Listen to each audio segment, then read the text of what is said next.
আসসালামু আলাইকুম সবাইকে, কেমন আছেন সবাই? তো আজকে আমরা যাচ্ছি হলো গাইবান্ধা। গাইবান্ধাতে কিছু কাজও আছে, আর গাইবান্ধা শহরটা আপনাদের ঘুরে দেখাবো। আর আমাদের সাথে আছে পলক, ইয়ার, হ্যালো আর আদিল ভাইয়া। তো আকাশের অবস্থা খুব খারাপ, যদিও সুন্দর লাগতেছে আবহাওয়াটা। তাও হয়তো ঘুরে মজা।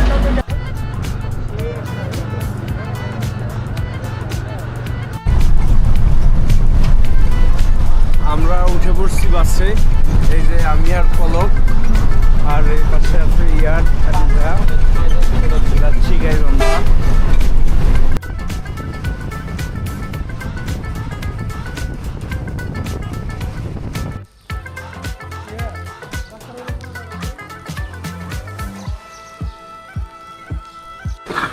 আমরা চলে আসছি এখন ডিসি অফিসে। তো এখানে কিছু কাজ আছে, কাজগুলো শেষ করে আমরা একটু শহরে যাব, শহরে ঘোরাফেরা করব, আর খাওয়া দাওয়া করব, আর হলো রমেশের রসমঞ্জুরি খাবো অবশ্যই সব পলক, তোমার গেঞ্জিটা তো সুন্দর। খাওয়াবে। হ্যাঁ, তোমার গেঞ্জিটা তো সুন্দর, তাই না? সবাই কি আর বোঝে? সবাই তো আর বোঝে না সেটা, তাই না? সেটাই। এটা হলো আমাদের গাইবান্ধা জেলার ম্যাপ। বর্তমানে আমরা আছি এখানে, আর আমার বাসা হলো একদম এখানে। আমাদের ডিসি অফিসের কাজ শেষ, এখন আমরা একটু যাচ্ছি গাইবান্ধা পৌর পার্কে। এরপর যাব হলো সুপ্তাপুর শ্বশুরবাড়ি, এই যে বস্তা দেওয়ার জন্য। আর সাথে আছে বস্তা পলক।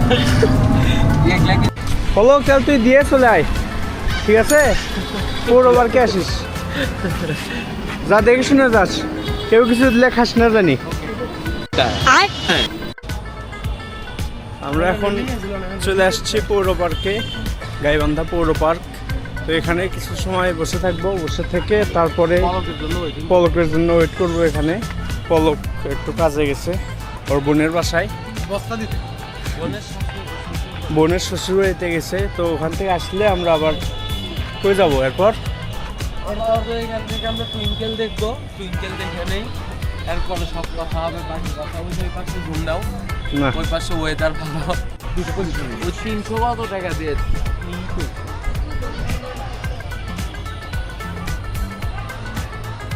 এটা হলো গাইবান্ধা পৌর পার্ক। পার্কটা সুন্দর আছে, যদি একটু অপরিষ্কার, আর খুব বেশি বড় না। ছোট একটা পুকুর মাঝখানে, এই পুকুরকে কেন্দ্র করেই আর কি পার্ক। পার্ক বলতে কিছু মানুষের বসার জায়গা শুধু আর কি। তো ভালোই আছে, মানে কর্মব্যস্ত এই শহরে আর কি একটু রেস্ট নেওয়া যায়। আমরা এখন আসছি গাইবান্ধা স্টেশনে। গাইবান্ধা স্টেশনে একটু ঘোরাফেরা করে আবার যাব রসমালাই খেতে, রসমঞ্জুরি খেতে। গাইবান্ধার রসমঞ্জুরি অনেক বিখ্যাত, তার মধ্যে সবথেকে বেশি বিখ্যাত হলো রমেশের। হয়েছে কবে, আমাদের হবে।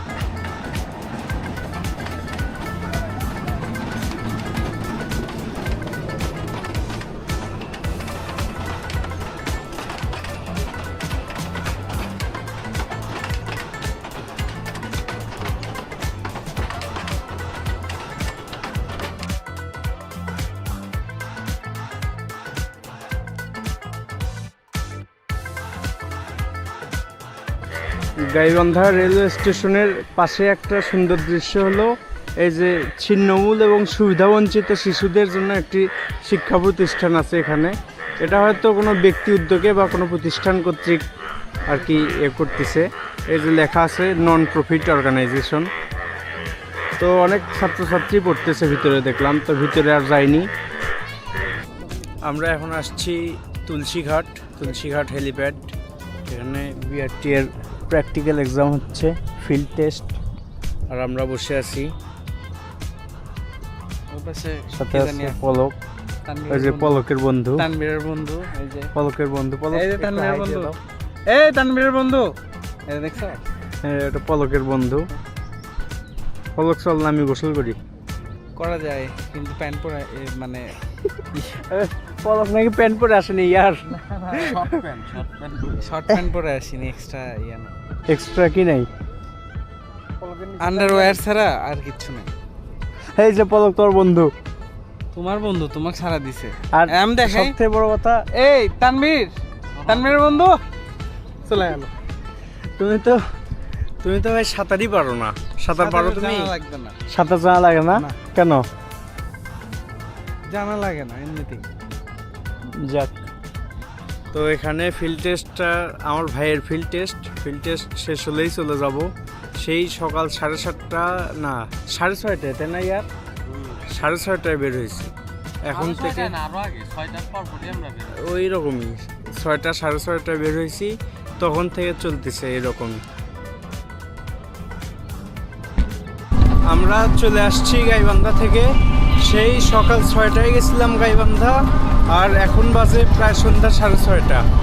এই প্রায় 12.5 ঘন্টা 13 ঘন্টার একটা জার্নি। সবাই খুব বিধ্বস্ত। এই যে পলক তো একেবারে নাজেহাল অবস্থা, ইয়ারেরও তাই আর ইয়ারেরও তাই। তো এখন বাসায় গিয়ে ফ্রেশ হবো। তো আজকের ভিডিওটা এই পর্যন্তই।